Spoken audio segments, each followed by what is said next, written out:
Multum med Tone Jakobsen.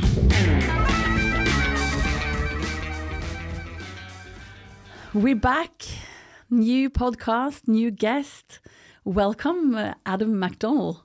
Hi. Hi. Thanks for having me. Yes, finally. It's only been like 900 years since you started this podcast, and I'm finally a guest. Yes, and you were one of the first ones I talked to because you have some lovely views on a lot of things. But we're going to talk about hospitality, service, and we're going to get into what you've been through or where you've been for all these years when you've been in Norway. Sure. Because you're from Australia and you're going to introduce yourself. Yeah. I guess first of all to you and to all your listeners out there, apologies that this is happening in English, but I just haven't got around to learning this beautiful language at a level where I can actually conduct any form of conversation. So what have I been doing? Wow, that's a 23-year story. Like, I'm now been in Norway longer than I have been in Australia. Yeah, so you're half Norwegian now. I guess so, yeah. I finally like brown cheese. That's good.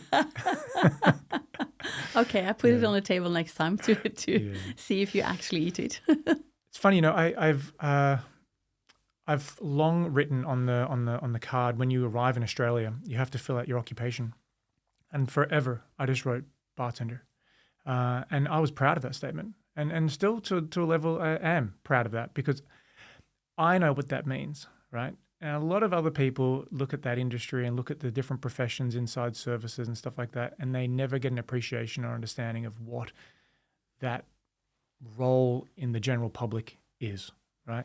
But I kind of rose above that in my pride for that position, and I was a damn good bartender, and you still are. And I took pride in being great at that. I think that has to do with my dad. He sort of said to me when I was young, maybe 12 or 13, you can do whatever you want, in this life. We'll support you. We'll help you with your dreams, whatever it is. And if you tell me you want to be a garbage man or you want to be a, whatever, just aim to be the best on the planet at that, right? And then you'll get a lot of enjoyment out of it, and people will pay you good money to do that, whatever that is. But aim to be the best. So that's what I did, and I guess my journey and start with whole hospitality started with landing a bar job, and then within I think 6 weeks of my first bar gig, the trainers that I had threw me into a competition. Like, you're doing this next week, so you better be good. Don't embarrass us. And of course I sucked. Like, I was bad. I wasn't good. But I did a lot better than what I thought I was going to do. And I did a lot better than what a lot of other people thought I would do. And that sort of started the whole thing. I didn't know you could make drinks and then go into competitions. And then I didn't know you could make drinks and go into competitions where people would fly you around the world. And that's what ended up leading me to getting here to Norway. And ultimately that was for the European Championships of bartending. And then I beat everybody here, and then I had to go to the World Championships in Las Vegas, where effectively 6,500 bartenders had been whittled down to 8 guys left. And I guess by the time you get to that level, everybody's won. They've all won different stages. They know what they're doing. They're all highly regarded as great technicians and bartenders. And I just set about having a psychological mandate that I would crush them all. And I couldn't live with myself knowing that all the people that would know that I'm going to the World Championships for something, they would all ask me when I got back, how did you go? Yes. And I couldn't live with the idea of me having to say, oh, I came second or third or last or whatever, because I knew the next question out of their mouth would be, well, who won? And I didn't want to have to be for the rest of my life. Like, as a 21-year-old, the rest of my life was going to be for, forever. But I'm like, I didn't want to have to deal with having to say, oh, the Korean guy won, like, forever. So for me, it was like, it's just easier to win it. And then when people say, how did you go? I'll say, well, I won it. And then there's no more questions. There's no more it's the end of the story now, right? And that for me just seemed to be an easier motivation. So I worked my butt off to make that, made sacrifices and went through the right process that I guess any champion needs to go through to get a deserved victory. And then happy to say that it wasn't even close. I smashed him. Congratulations. I had a great day. And then my training guys, the guys that I was with, they were then like, as is the Australian tradition, you know, you got to, if somebody starts to rise a little bit too tall, you got to chop them down a little bit. You know, they'll just remind me that it was a weak year. You know, it wasn't a very good year. There was lots of people there, but they weren't that good. That's why I won so well. They're not very nice. No, but I think I met you right after you won, actually. Yeah. When you came back, because I was introduced to you through the Thank God It's Friday system. Yeah. And we had an event where bar mixing and flaring was a part of the activity. Yep. And the guy, Anders, I think his name was. That's right, Anders Nilsson. Yeah. He said, I can't be there myself, but I'll introduce you to a really, really nice guy. Yeah. And his name is Adam. Is it okay that he can do it in English? And I asked the client and they said, that's fine. And I think you had me on hello, if you can say that, Right. when it comes to the way of planning the activity, even though you were very young at that time. Yeah. I was too. but you planned it so well, Right. and it was so well executed. So you were like, for me, you were actually born to be on stage. But the way you were approaching the client was so good, and the way you explained it, and the way you had them to have fun, you made them have fun. Cool. And I think some of those who were there, they actually remember that evening. Yeah, wow. Still, I do not remember that evening. no, I do. I believe you. If you tell me I was there, then great. Yeah. I do not remember that evening. No. I do remember you meeting you though. I remember the first time we met, and I do. Thinking about coming here today to do the podcast with you, I was thinking, isn't it funny how Anders says, "No, I can't go to that gig. I've got this guy Adam," and then we meet. Yeah. You know, and now you've been a massive part of my life ever since. Yeah. What happens if he can do the gig? Yeah. Maybe we never meet. Yeah. It You could know? have been so. Yeah. It can be that quick and that changing. So yeah. I never asked for Anders again. I said, "Can I have Adam, please?" and I think that has something to do with the way you are thinking about service. You are really, really on a super high level when it comes to hospitality thinking, and you also prep people in a very, very good way. And the motivation you bring when we speak is so good. Even you motivate me all the time with your detailed skills and your detailed thinking, like through everything, like just how you look today. We're going to go back to that, but it's a meaning with everything. You do it so proper. And how did hospitality become a thing you really burn for, if you can say it like that? Well, I didn't know that it was going to be. I wanted to be a cop. You know, that was my dad was a detective, a homicide detective. So I looked at all the dead body photos and all that sort of stuff, and I'm like, I want to do that. Cool. So when I was 19, I wanted to apply for the police force, and my dad basically then stepped up and said, no. You know, he could have got me in very easily, but he said, you're not ready for this. You're too young, right? You're 19. I'm like, but you were 19, Dad, when you joined. And he's like, yeah, but it's a different police force now. It's a different community now. So he said, go and get a job in the public service industry. Go and get a job doing something with the general public. And then that led me to looking at bartending. And then I walked into a bar one day and saw this guy who's still just an absolute love of my life. His name's Tyson.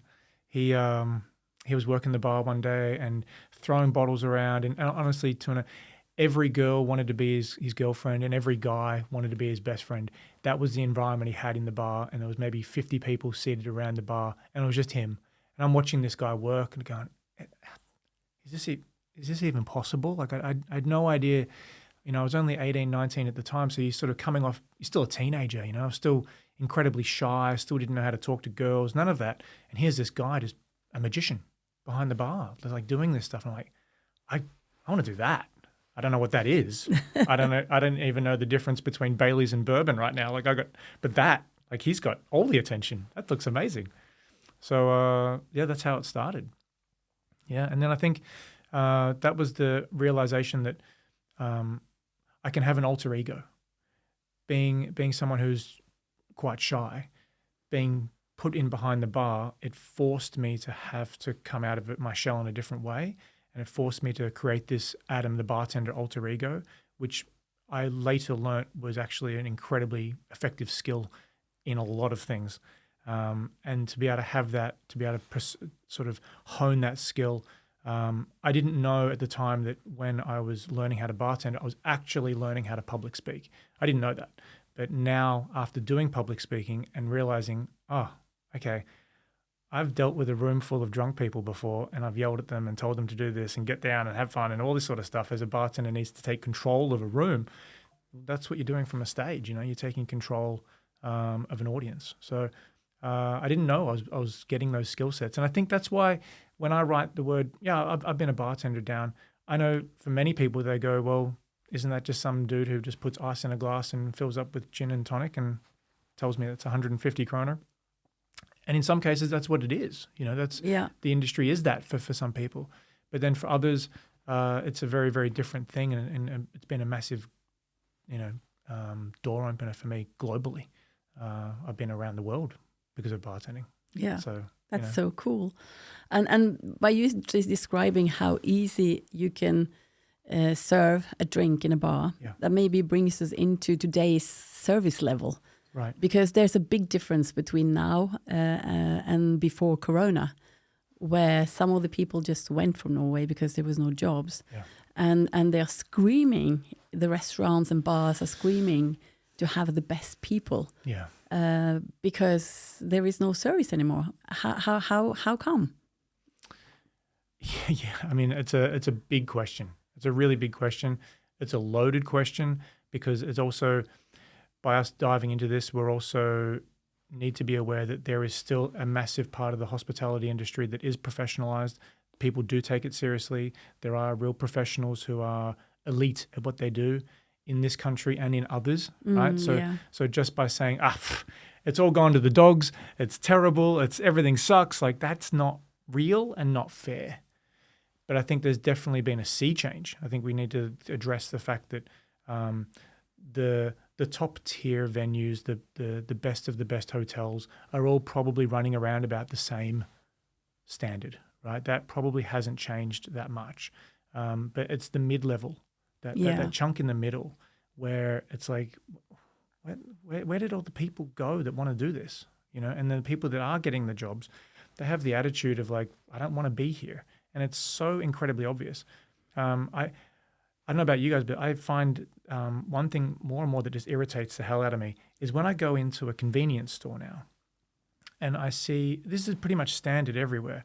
The operator is working the till. They have an earpiece in, right? They have one headset in. Sometimes two, but definitely at least one, right? They've got an earphone thing. I'm like, that's not attached to a little wire that makes you part of the Secret Service, right? No. So you don't need that to like message someone that the president's arriving. So that's not what it is. Unless you have a very bossy boss. Is this because you're on calls in between? Are you on a call right now and you've just muted that call? Why are you on a call? Like, are you listening to music? Like, there's no atmosphere in here. Why is there no music? Wow, this place doesn't feel like a nice place to work. Maybe they're doing this just to survive the shift. Maybe no one's even thought about it. But for me as a customer, I look at it and go, you don't want to be here. You're not giving me your full attention. And the work environment that you're working in hasn't addressed any of that either. And I see this in all of the locations now. So it becomes a thing, well, they do it over there, so I'll do it too. Yeah. And I am definitely one who enjoys listening to other podcasts or music whilst I'm doing other activities, and have found myself doing events and things like that, setting up the truck and being in my own space, listening to music. But for crying out loud, the moment there's guest interaction, the moment that you're actually on stage doing the thing you're meant to do, then you should be 100% there. Why the hell do you have a headpiece in? Yeah. This seems to be everywhere. Yeah. Like, it's becoming the normal. But this goes back to the leadership, I think. 100%. But then the leadership, I think, I wonder, well, they're trying desperately to hold on to staff. They're just trying to fill hours. Is this? Are we now at the bottom of the barrel in the medium, phase of different businesses where they're like, I can't get anyone else, and if I tell him to take that out, he goes, oh, I don't want to work here. I'm going to quit tomorrow. Yeah. I'm now on sick leave. Well, now I've got another problem. So it's just easier to keep that in and make you a little bit annoyed. But Is it part of the calculation? You know? Yeah, no, I think it's actually when you look at it and for me it gets really or for me it's like really alarming, because there has something to do with how we train the people who come to work. Yeah. You know, because they're actually paid for it, but they're also paid for being 100% there when they're working for you. Yeah. Or working for the chain or working for the convenience store. Yeah. And is it because we are not allowed anymore to tell people what to do? Or are we just not lazy, but we are not having the right people in the right positions to put the atmosphere into a place where you actually love to be? And when you're there for the 8 hours, you make the most out of it. And then we come into what kind of skills should a person have, both to put you into a position where you are doing service and hospitality on the highest level, whatever you do. Yeah. And then for the people who are approach or do the job, how can we do that? Yeah. The ones who's like applying for it and actually say yes to come to do that job. Any opinion? Well, you know, Guess so. Well, you asked me another question before, and I'm actually going to answer that now.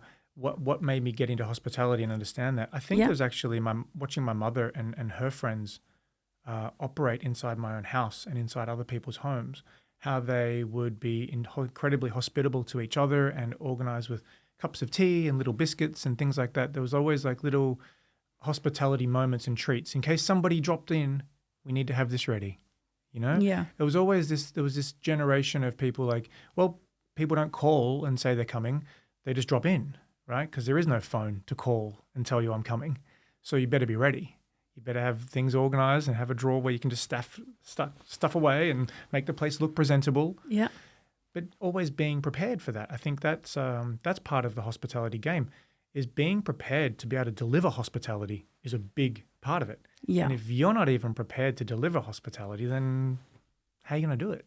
You know? And if you've never been shown how to prepare to deliver hospitality, if you've never seen it live.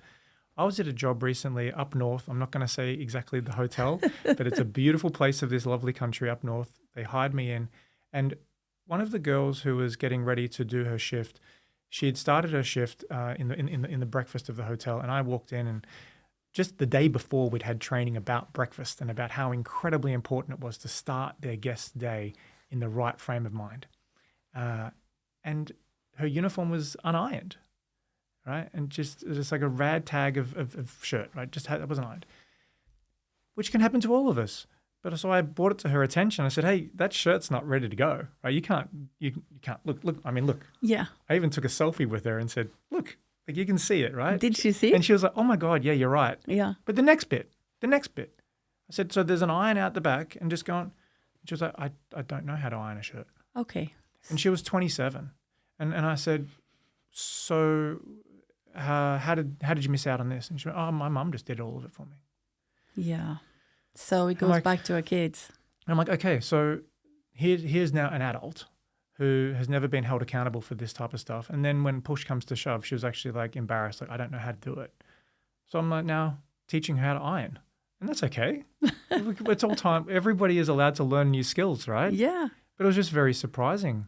It was like she no longer saw that her shirt was not in good shape because she knew that she didn't know how to fix it. So now it's not really a problem.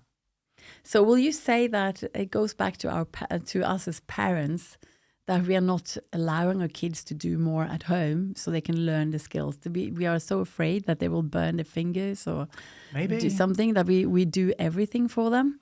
Maybe, but then also I realize how intuitive or how much information I was actually absorbing as a young boy, watching my parents host dinner parties, right? And then having me there to be the server, clear the plates. You know, I remember one year my parents had a party at home, and me and my little girlfriend were the waiters and waitresses, right? And we got paid like $50 to do it. And I don't know what we did. We cleared some plates and we did this and that, but we had to get up, dressed up in our uniform and put a tie on, and there was organized structure around that particular event that I was in a part of. Long before I knew I was going to be in the hospitality industry, I was ready to play basketball for the Chicago Bulls at that time. I mean, I was 15 years age, and that's all I was going to do, right? But things change. They do. So I think as parents now, we have a really amazing responsibility to involve our kids in adult things and get them to be around it so they can sort of see and feel and breathe it, not because they're going to remember it that particular day, but in 10, 15 years' time, that stuff will start to be embedded in them, you know? Yeah. I think this is probably why the really wealthy, successful business people bring their kids to these types of meetings. They bring their kids to business meetings for a reason. Sit them in the corner and just listen, Yeah. you know? Just be patient. Yep. You don't need to do anything, but just listen. Just absorb. Yeah. You know? Same type of thing. It's a good thing to bring with you. Like there is no shaming having your kids around. I bring Emma all the time when I can, or sometimes I have to. Yeah. So, and I think it's nice, and she can actually talk about the work we do because she's been there. Yep. And she can be a part of the conversation, which I think is quite nice. It's not that we're talking business around the table every time, Sure. but sometimes it happens, and then she can be a part of it. Yeah. Even though knowing the people we're working with, she knows the ones who's coming with the decorations. She knows the technicians. She knows, who the big family is. Exactly. In the event business. Yeah. Yeah. And then that skill set will translate itself in a totally different way than we could ever predict right now. Yeah. But it will mean something to her when she's 25. Hopefully. Right? And I hope so. and it'll manifest itself in a way that, won't have anything to do with events, won't have anything to do with sound equipment or audio, but it will be the fact that she was around this stuff. She will have developed a unique skill. I really hope so. I believe it. I mean, and she's also around you, so I hope she will bring something good out of that as well. Yeah. Or I know. But I will bring it back to the most important skill. Yeah. To actually be great at service. You've got to give a shit. You have to care. Yeah, you have to care. And I think it's teachable. Yeah. People say, personality and things like that, not teachable. I disagree. I was incredibly shy before I started bartending. I watched wonderful people do it. I got the guts and the balls and the right training and the push to give it a go. And then I was able to manifest this alter ego, right? That now that within 4 or 5 years of doing it, I didn't really need him anymore, right? But to get me going, I had to start with that. So I think it's very teachable. And I think giving a shit and caring is teachable. And also in the modern hospitality world of service, and if we just talk about restaurants, hotels, this type of vibe, the pay structure needs to be totally revolutionized. Yeah. Right? How we go about rewarding people needs to totally change, because we're seeing more and more youth and younger generation people don't want to do this type of work because they can get a better bang for buck doing less, making more with something else. Yeah. Right? So they think I could just sell some shoes online. Like, what do I need to get a job for? Yeah, you don't have to get out. I can just buy that over there, move it over there, and make some money. Yeah. Well, that's a reality for these guys. And if we want to be old and crusty and go, but that's not a real job, we have our right to be that. I don't think it's the right way, because I think they're missing out on the responsibility of turning up on time, the learnings you can get from being around older people, more experienced people doing things. They're not getting a chance to learn how to lead. They're not all these types of things that come from having a job, right? That you don't get that skill set. So I don't believe in it, but it's happening. It's a real thing. So I think if now I'm the hotel owner or a restaurant owner and I've got to try and hire staff, I need to really think long and hard about how I'm going to keep them in my system, because consistency is lack of consistency is the thing that kills restaurant concepts. It's the thing that kills the experience and the service standards. So the longer you can keep somebody in your system and get them trained up and keep them doing what you need them to do, the more chance you have of being able to repeat excellent service the next time you come back. Yeah. Right? But it's the turnover in our industry that crushes it. Yeah, you're right. Why is it getting turned over so much? Why is there so much churn? Because the work environment isn't that great, the pay isn't that great, and the owners haven't thought about how they can restructure the reward system to make it beneficial for their staff. Yeah. So I spend a lot of time thinking about this, because my next venture is exactly in this. Yeah. And I don't want to fall for the same traps that other businesses have fallen into in a modern 2025 fashion. We have to rethink how all this works. Yeah. The good old days of a restaurant being basically 30% labor costs, 30% food costs, 30% operations costs, and 10% profit. that's just take a bloody grenade to that model. That's done. Yeah. Right? That is not how it works right now. And we need to figure out a way that everybody can still make a profitable business and still pay the bills and still give enough value back to shareholders and back to investors and things like that. But staff have so much power. They have. As they should, Yeah. because they are effectively the representations of the brand. And if you can't lead them properly down that road of hospitality that you want to deliver for them, if they can't follow the right leadership, I mean, you're going to have people listening to podcasts whilst they're doing Yeah, we cashier don't want work. that. No. We don't want Unless that. they're listening to this podcast. That's Yeah. okay. That's different. Yeah, that's okay. But I think we're getting back to the business you're getting into, because you're a man who's into a lot of things. Right. And you were very shy in the beginning, because you didn't mention that you actually you've written a book, The Long Pour, which is about bar histories. Yeah. Or bar stories, maybe. stories. Yeah, Mm-hmm. more stories. But you also you also made a game, like a drinking game. I'm glad you brought that up. Yeah. Yeah, I sometimes I forget about some of the things that I've done. Yeah. But yes, I did. I made a drinking game, and this was I never went to university because my path was meant to be, honestly, I wanted to be a helicopter pilot. And the way to be a helicopter pilot in the police force was you were meant to go to the army, and the army taught you how to be a helicopter pilot. You left the army, and then you went and applied to become a police officer. That's what I really wanted to do. Well planned. And then that never happened because I got into bartending, and then I kind of won the big thing. Yeah. And then I was like, well, I guess I'm good at this. I guess I'll keep doing this for a bit. Yeah. So, yeah, I made a drinking game because I realized not only did I have a passion for service and hospitality, I had a passion for business. But I never went to university because I jumped straight into the whole bartending scene and working that. And I went to university for 2 open days. Oh, that's open great. days, It's and more than nothing.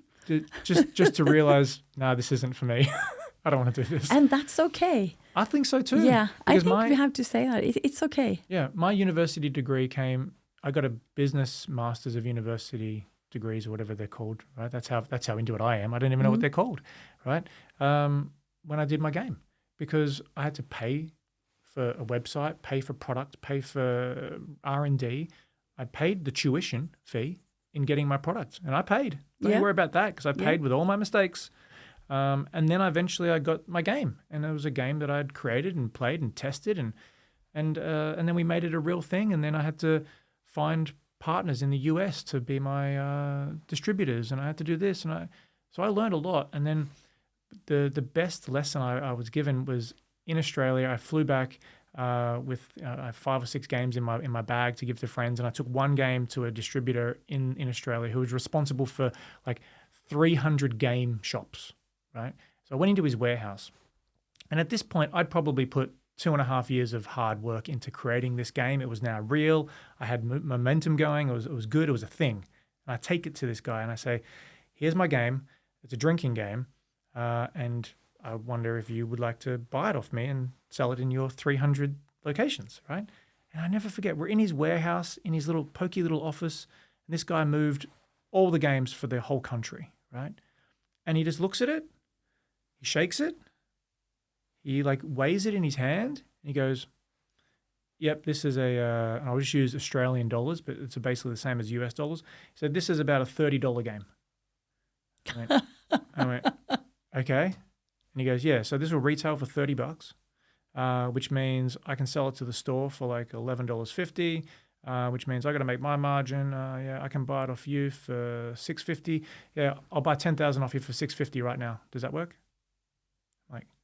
And my margin was like $3.50, right? So I'm like, I'm going to make $3 on 3 times 10,000. I'm going to just by saying, I'm about to make $30,000 just by saying, yep, that's a good deal. And you don't even want to play the game. You're just weighing it in your hand. Yeah. Right? That was one of the best lessons in business I ever got, because I made the deal. Like I didn't even negotiate. Right? I was like, yeah, that works for me. But he just backtracked all the different margin plays. He knew the pricing model. He knew what it was going to be. And then he said to me afterwards, he said, go and pick up a Trivial Pursuit. Go and pick up that game. It's heavy, and it costs a lot more than $30 because people value weight when it comes to board games. Oh. He said, you can argue with me all day long that your game, it gives more fun, more value, more memories than Trivial Pursuit ever will. But nobody's going to pay $80 for it, right? Even though it gives them $800 worth of value. Your game weighs like a $30 game. Done. I said, you don't even want to open it up? No. Is it still on the market? Yeah. Yeah. Goes, yeah, it looks good. Looks great. Looks well put together. Yeah. You're a nice guy. It seems like good. Can we do 10,000 units? Yes, we can. Fantastic. Yeah. No, it's still being sold in the US. I still have a distributor there. Yeah. But I kind of let it go. I kind of just handed it over to him, and we've got a deal going on. Okay. He did do a royalty deal with a game company in France, and then they ended up getting it banned in France. Oh. It got banned by a court. They said this game is inappropriate for the French people. Dunk. So what about Norway then? Still available, I guess. Still available. Some deep and dark Amazon place. But that's really cool. But that's about you, Adam. You have so many things going on, and you also ended up doing a TED Talk. Yeah. Back in 2016. I know. When you said it's been 10 years ago, yeah. Like, oh my God. And I told you right after you did that, and I seen you on stage performing drinking skills, having people to make amazingly... Cocktail boot camps. Yes, cocktail boot camps. And I said to you, you should have been on stage. But after the TED Talk and seeing the 10 years, have we Norwegian become better drinkers? Are we more into quality, or are we still the same? Just give us like a Coke and vodka and we are fine. I think, I think some of that's true. I think so. Yeah. But also the next generation of kids coming through, they're drinking in a totally different pattern. So they're not drinking as much. It's a very different game. So I think bars and restaurants are feeling that, as well as as well as COVID, as well as all sorts of things that came through, as well as price hikes, so it's really changed the way. But I want to believe that Norwegians are focusing more on quality around food and beverage more than ever, and it feels like that. But then also, another smash burger joint will open up. Yeah. And then another smash burger joint will open up. And then another smash burger joint will open up. So it's like, there's trends that we clearly are supporting, right? That don't necessarily point to excellent quality on everything. Yeah. But I think that's human nature, But when it comes to drinks, I think since that TED Talk, we've had more bars in Norway hit the top 50 best bars in the world. Which is amazingly. So there's been a bit more of an impact regarding how Norwegian bar culture has been taken and seen, and the professionals working in the elite level again, right? They're still there. They're still plugging away, still trying to make a career out of it, So yeah, there's definitely places you can go and have a great drinking experience. We're going to put a link in the bio for this podcast, so those who would like to go and listen. It's actually a very funny one, and I know that you've been doing a speech not so long ago, like an 8-minute kind of event where you were 20 speakers or something. Yeah. And you ended up second by the audience voting you. I believe so. So now you're taking the step. Tell us about that speech. Trying to get people to understand that hospitality is the feeling you give people when you're delivering the act of service, right? So these are two very different things. You can go to a place and get service. It can be good, but it can sometimes be void of hospitality, right? So I think every business that is dealing with customers need to be aware of what are they really pushing here? Because most of them, they might think they're selling windscreens, but they're actually in the hospitality business, right? And I don't think they've ever had the light bulb turned on for them for that, to discover that they can do a lot of acts of kindness and hospitality that will make a memorable mark in their business and in the interaction that they have with their customers.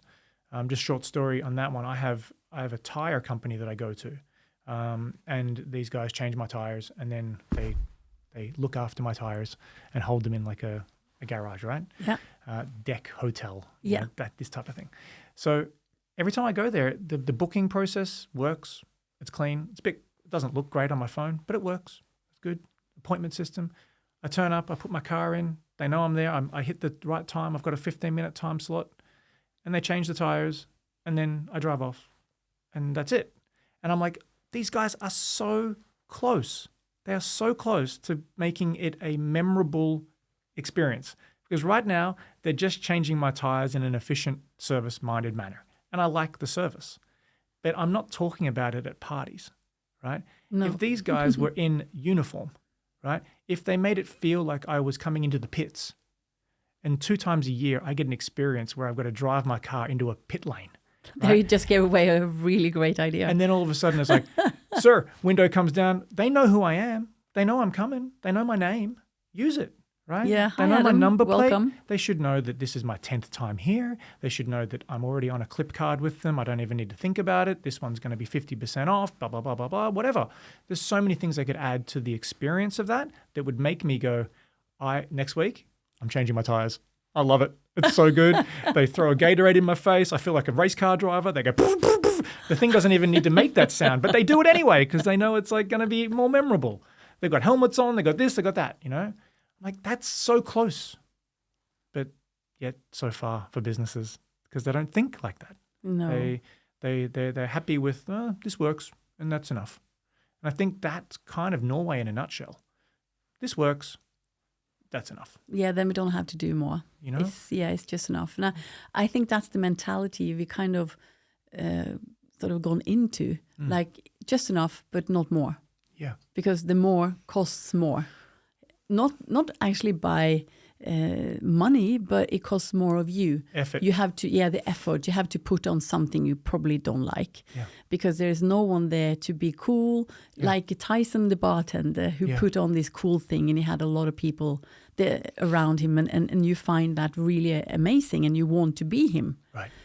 If you have a couple of guys who's running this deck change place who did that, then the people who come in who would like to work there, they will put it on with joy because then you also attract the people or the persons who's going to work there by doing it. Look, this is 100% exactly what all the talks that I want to do in the future should be about. Yeah. Because I feel like I can passionately talk about this forever. Just insert the business and there'll be an idea coming, right? Because I will just hospitality it. I'll just be like, well, how do you sprinkle joy into that? How do you sprinkle both for the workers? Because, there can be roadblocks in some of these ideas.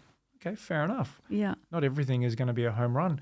But I just feel like the businesses that choose to do this now in this way, they are going to stand out in a crowd. Yeah. They're going to be the ones that people talk about.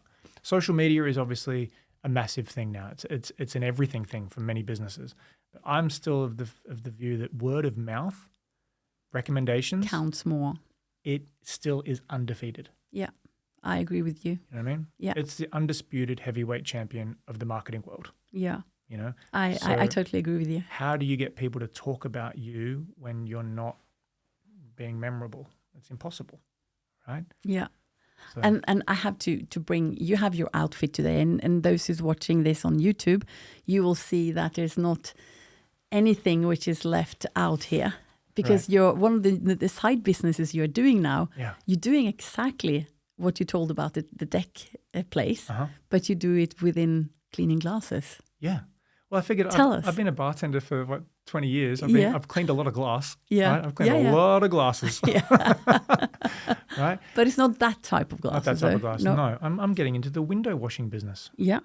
And this was just something that I'm on my way to do a different project, which I guess we'll talk about as we're wrapping up the pod.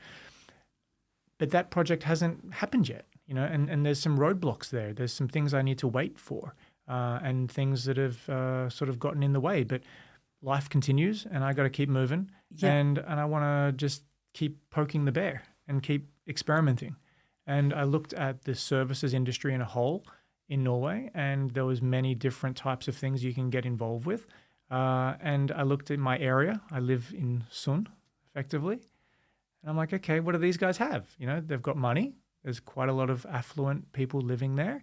They've got big homes with big glass that you often can't reach from your own home. And they've got views. And many of them are holiday homes. So this all pointed towards me. I was like, well, my boys' kindergarten's around the corner. I want to be close to home. I want to do day work now. Whilst I'm waiting for the next thing, maybe I can make a window washing company happen. And I just started talking about it to people. Yeah. Can I wash your house? What would it take to do this? Do you get your glass washed? And I started playing this game with B2B and B2C. And I've had an incredible start. Yeah. Right? Long before I even bought my first squeegee, I'd lined up, nearly 700,000 krona worth of business. Which is amazing. So, and this is just from talking. Yeah. How did I learn how to talk? Yeah. Bartending. Right? It goes back. So it all comes back to this very powerful life skill that I say I was given, but I guess I kind of honed that craft.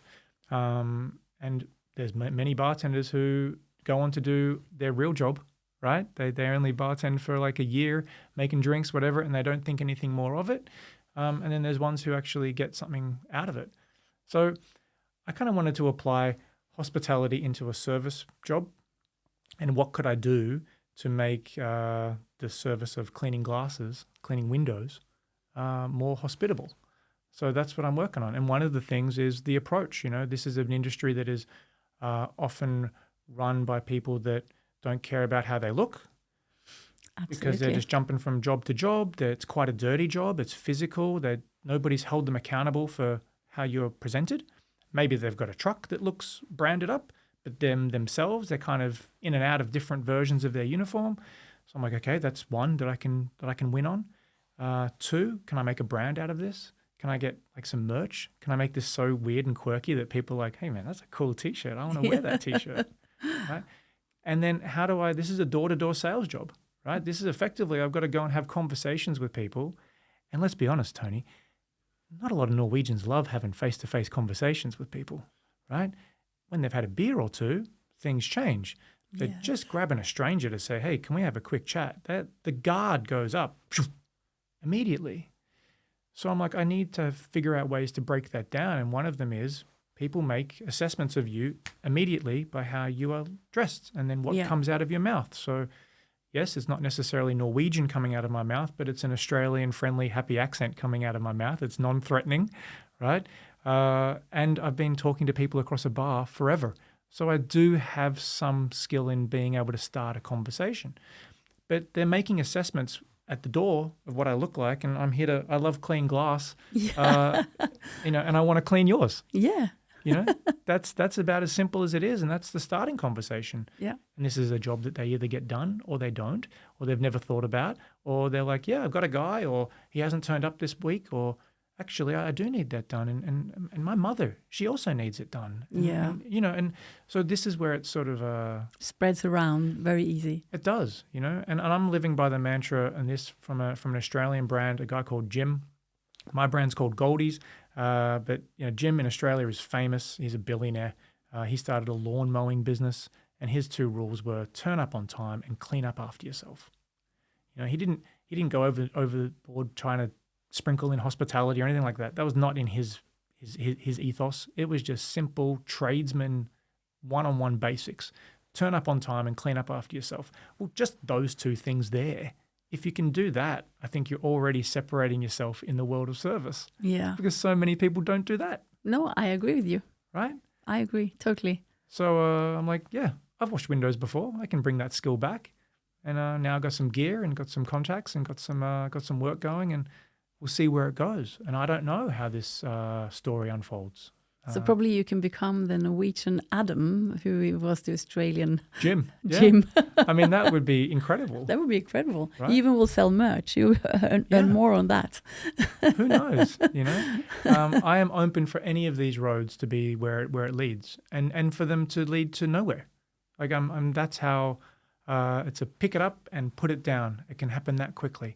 Yeah. But if I'm going to be picking it up and doing it, then I'm sure as shit going to try and sprinkle in as much kindness and hospitality into this part of the service that I can, just to see what happens. Yeah.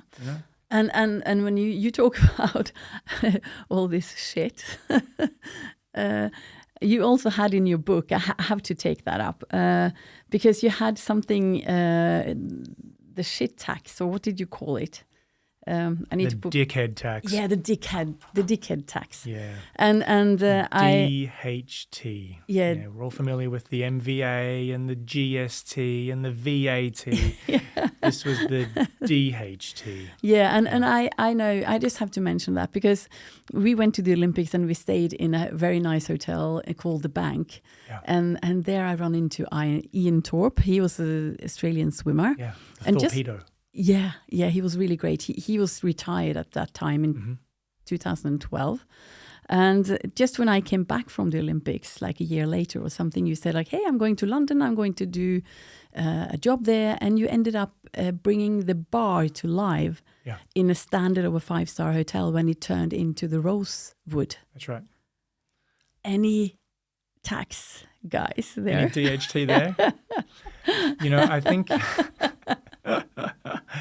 that was a really fancy hotel. I know. To be layering in DHT on the thing there. Yeah. No, I wasn't bartending there. I was managing the whole venue.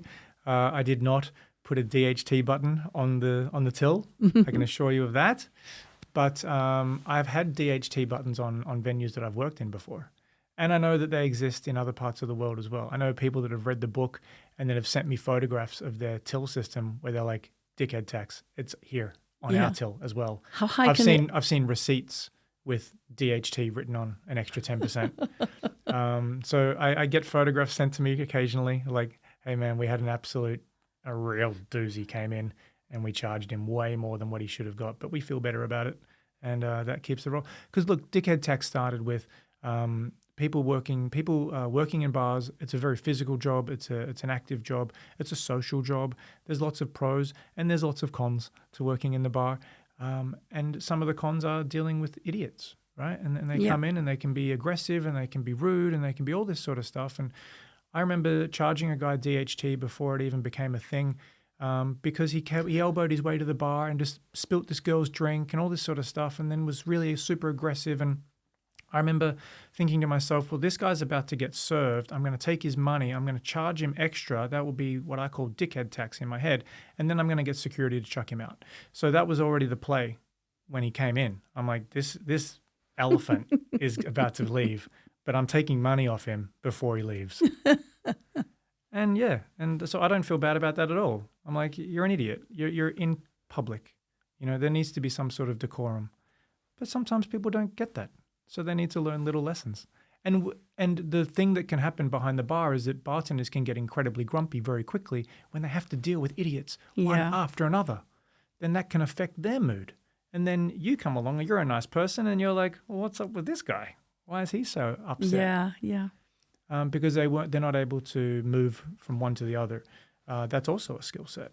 So I just thought, when the behavior warranted it, you would get charged a little extra. And then that would keep a smile on my face, keep the tips going, and then after the shift we can all sit back and be like, count the money up and be like, how much of this was dickhead tax? Oh, we made 1,000 kroner in dickhead tax tonight. Yeah, there was a lot of dickheads here today. But that also builds the environment. Like it's fun to come to work because you have something which absolutely. Yeah, it doesn't have to be dickhead tax, but anyway, it's a thing. But I'm nearly certain dickhead tax has to be illegal. It can't be something we're meant to do. No, right? I don't think you're allowed to do this. But I think the statute of limitations have gone past now. So. But it's a lot of funny stories in that book. But I brought you into the Rosewood. What did you do there? So I was the general manager of the bar called Scarf's Bar. I opened it and sort of ran it from the start. And I was there for 6 or 7 months. I had an event company in Norway. I left that for a period of time. I remember. And then I ended up coming back to it. But look, that whole experience in London, life is about learning, right? And I learned that me in London, our relationship is I go to London for a day or two or a week and then I leave. Living in London, Adam living in London, no bueno, right? We don't get along, right? I didn't like the city as a livable city. And there was Did you find yourself running when you took the tube to the work? My like God. you were not the relaxed guy. You just follow the flow. I kind of. remember, I also did that when I lived there. I felt like a sheep coming off the bat. Yeah. So there was that. There's also the high pressure of opening a hotel that was meant to be elite, and doing it in an environment where it was chaotic, and I couldn't believe how cutthroat it was within the departments, about how all the departments were stepping on each other's toes to try to look better, right? Whereas I'm coming at it like going, but this is all about the guy that's just come in with his girlfriend to have a great experience in the front bar, and I'm trying to deliver an excellent experience for the guests, and you guys are bickering about department problems and trying to snipe each other in the back. It made me realize that hotels run a little bit more like a city than what a restaurant or bar does. It's much more siloed. So there was much more dynamics there, which I didn't really like or agree with, that forced my hand. But in the end, it was a great experience from what I learnt out of it. And I also discovered that, no, I don't want to do that. I don't want to be a 40 or 50-year-old bar manager living in the UK, because I saw them. I met them. And their skin was grey, these people. You know, they just... It never changed. I kept getting told, it's okay, it's just the opening. That's why it's really busy.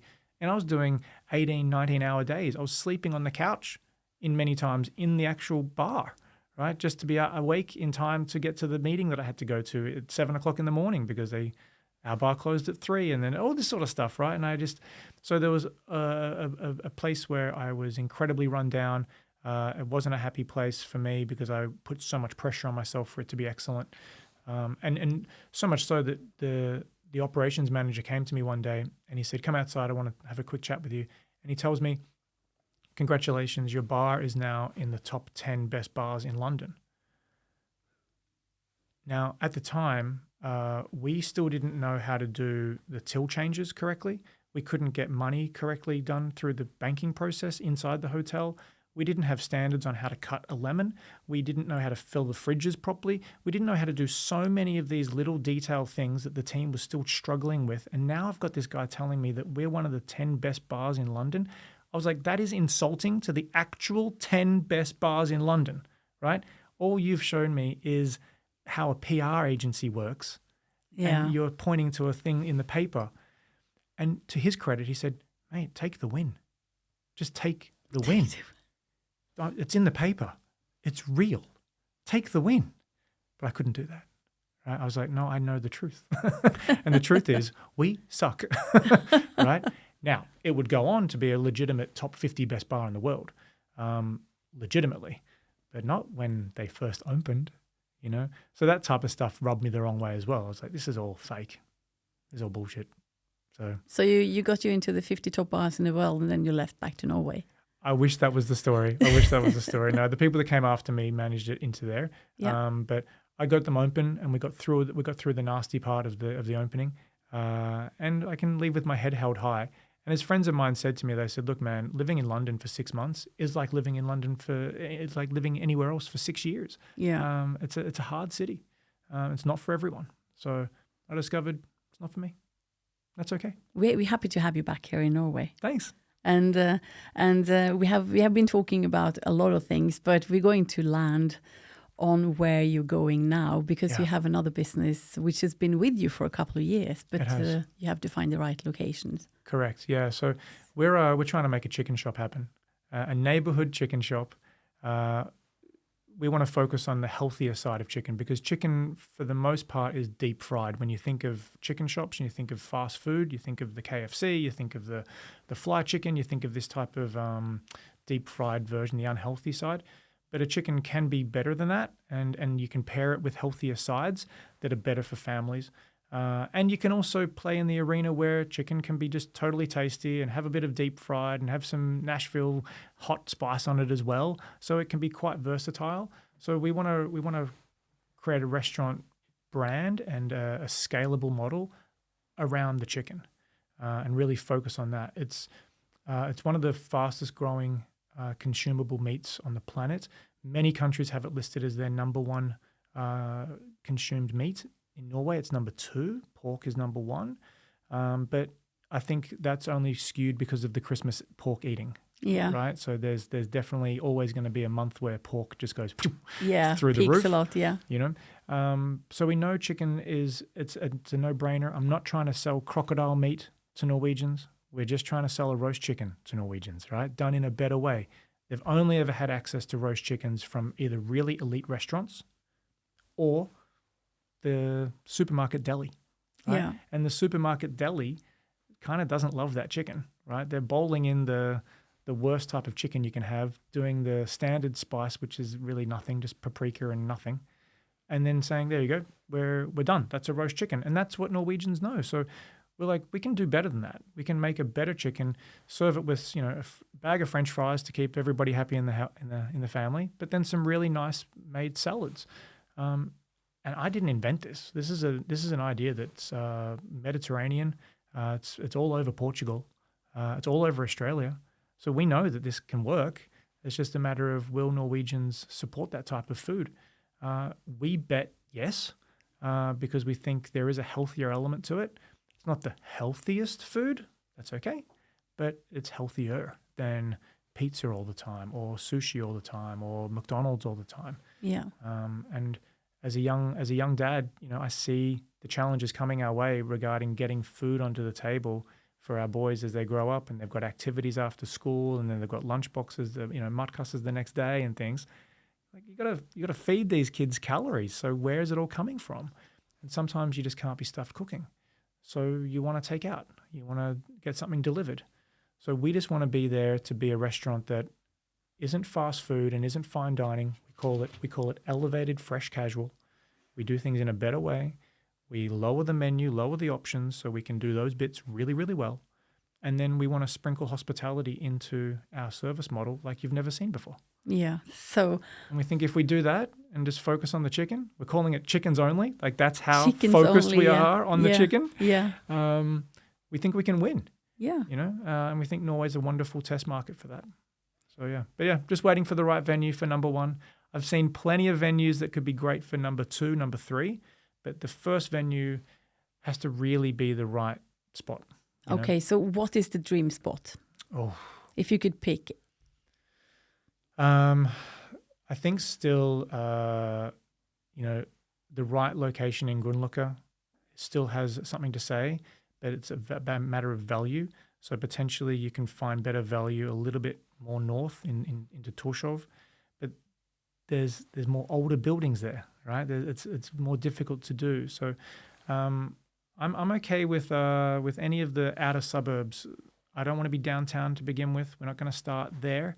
I'm okay with Soliplus to Maustua to Adamstuen.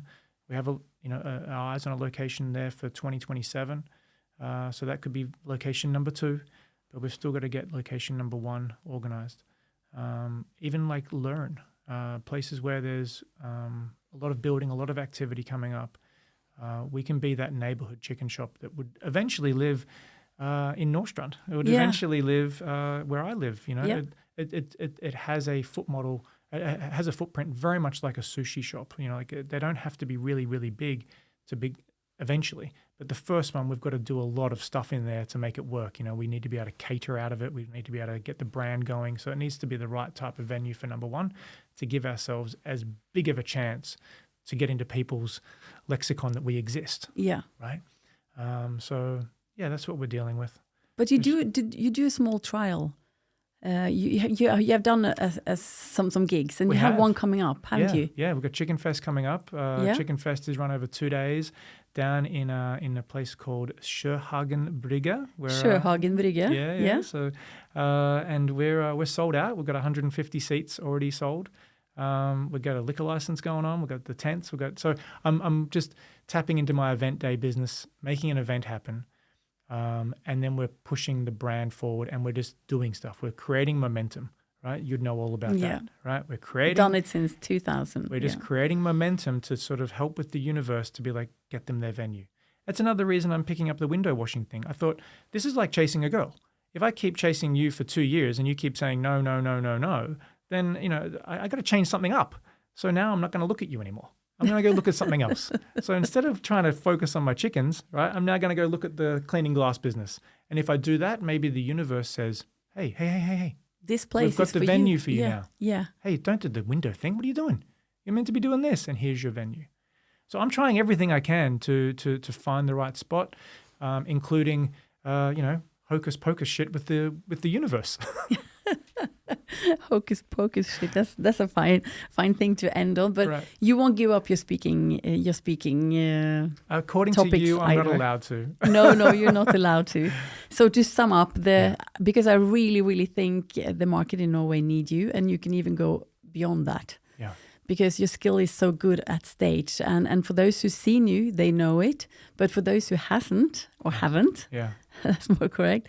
The topics you are into are, of course, the hospitality and service. Yeah. And if you ever need someone to train your to train these skills into your employees, For sure.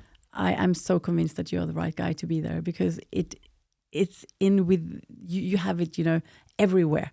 Yeah. Not in your fingers or brain or wherever. It's in your whole atom. Wow. Yeah, absolutely. You're Thanks. like you're actually a Mr. Hospitality. Huh. Service first and then the sale comes. Yeah.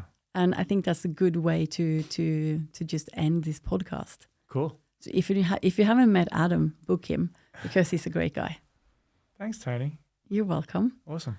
And we have you on an event very soon, for sure. Great. Yeah. Cool. Good luck with the chicken. Thanks. I hope the venue will be there, and good luck with the cleaning Yeah. of the windows. And I know, right? Isn't that so bizarre though? Like, it's such a weird transition. Yeah. And sometimes people go, "But you're washing windows?"